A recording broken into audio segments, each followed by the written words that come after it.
بیان کیا جاتا ہے کہ ایک بڑی دوپہر کی بات ہے جب ہر طرف لوگ اپنے اپنے کاموں میں مصروف تھے۔ ایسے میں مکہ کے بازار میں پکار ہوتی ہے جسے سن کر لوگ کثیر تعداد میں ایک ہی سمت چل پڑتے ہیں۔ سب کو متوجہ کرنے کے لیے ڈھول بجایا جاتا ہے۔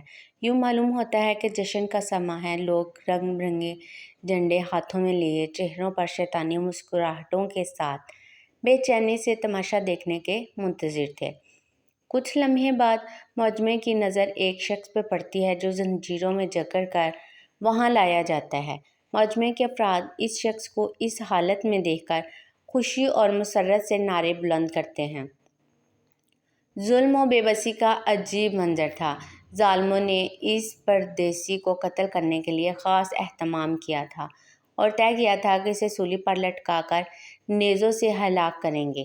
ابھی مجمع میں خوشی کے شادیانے بج ہی رہے تھے کہ دوبارہ سے ماحول میں خاموشی چھا جاتی ہے۔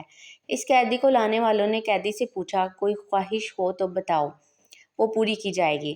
مجمع کے لوگ سوچ رہے تھے کہ شاید قیدی امان مانگے گا یا شاید مال و دولت مانگے، مگر قیدی نے کہا، میری تو کوئی اور خواہش نہیں ہے، البتہ میں یہ چاہتا ہوں کہ 2 رکعت نماز پڑھنے کی مہلت مل جائے۔ قیدی کو مہلت مل جاتی ہے۔ قیدی وہیں پہ کپڑا بچھا کر قبلہ رخ ہو کر خشوع و خضوع کے ساتھ نماز کے لیے کھڑا ہو جاتا ہے اور اپنے رب کے ساتھ رجوع کرتا ہے۔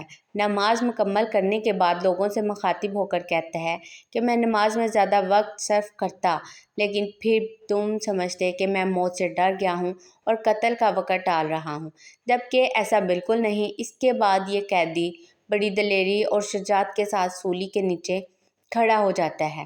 بلند آواز سے وہ قیدی چند اشعار پڑھتا ہے اور دعا کرتا ہے کہ الہی، ہم نے تیرے رسول صلی اللہ علیہ وآلہ وسلم کا پیغام ان لوگوں تک پہنچا دیا ہے، اب تو اپنے رسول صلی اللہ علیہ وآلہ وسلم کو میری خبر پہنچا دے۔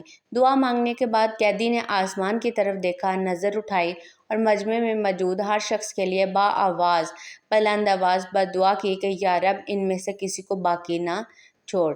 اس کے بعد قیدی نے پھندا گلے میں ڈال دیا اور موقع پر ظالموں نے دوبارہ قیدی کو ایک لالچ دیا کہ کیا تم چاہتے ہو کہ تم اپنی بیوی بچوں کے ساتھ اپنے گھر میں آرام کرو اور محمد صلی اللہ علیہ وآلہ وسلم کو تمہاری جگہ سولی پر لٹکا دیا جائے؟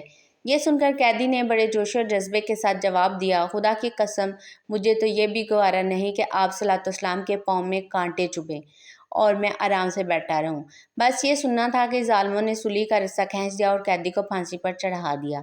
اس موقع پر جبرائیل امین نے اس قیدی کا سلام رسول اللہ صلی اللہ علیہ وآلہ وسلم تک پہنچایا۔ اس وقت حضرت محمد صلی اللہ علیہ وآلہ وسلم اپنے صحابہ کے ساتھ ایک جماعت کے درمیان تشریف فرما تھے۔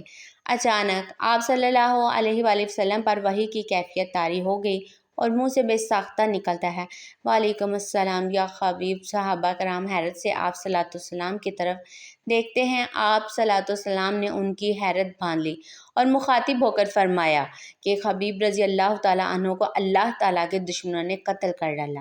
یہ جبرائیل امین مجھے اس کا سلام پہنچانے آئے تھے۔ حبیب رضی اللہ تعالیٰ عنہ مدینے کے ان خوش نصیبوں میں سے تھے جنہیں ہجرت کے قبل اسلام کی سعادت ملی۔ جنگ بدر کے 313 بہادروں میں آپ کا نام بھی شامل ہے۔